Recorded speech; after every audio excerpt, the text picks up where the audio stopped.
Hey guys, MacroDev here. Today we are going to take a look on how to create and use categories and tags in our WordPress website. First of all, log into your admin dashboard and go to the post tab, and then you will see a categories option. Just click on it. Here by default you can see that uncategorized categories already has been created. Now we are going to create a new category for our website. First of all, give the name of your category.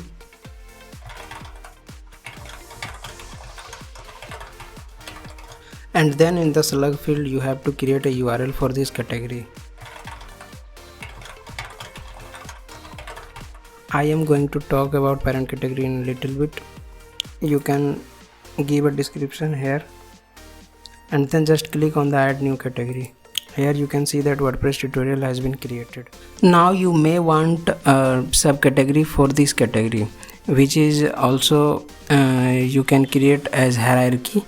So let me create one.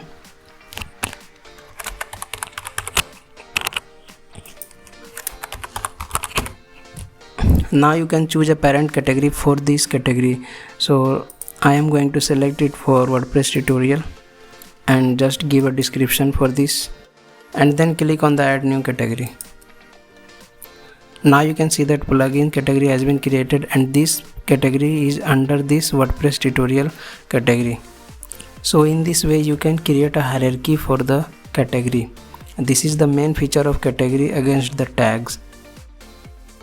For creating the tag, just go on the tag section.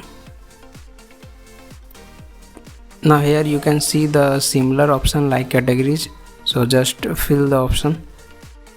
After filling the option, just click on the add new tag.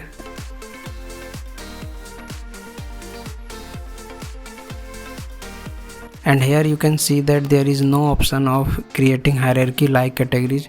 So this is the major difference between tags and categories. Now you may ask that which is good for me. You can use either categories or tags. It totally depends upon you how you want to categorize your content on your website.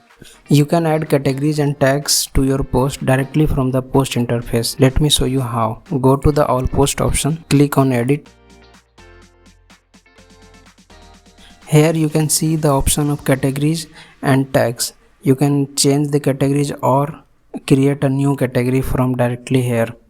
Just click on the categories which you want to. If you want to add a new tag for this post, you can just do it from directly here. Click on the update. As you can see that new tag has been applied to this post. For deleting a categories, just hover over the category and you will see a delete option. Just click on the delete and it will go on. And one thing to notice is that you cannot delete uncategorized, which is by default the category of WordPress. Similarly, you can also delete a tag. Just go on the tag section and hover over the tag which you want to delete and just click on the delete option. In this way you can create and delete categories, tags in the WordPress website. If you like this video, please hit a like button and subscribe to this channel. Thanks for watching.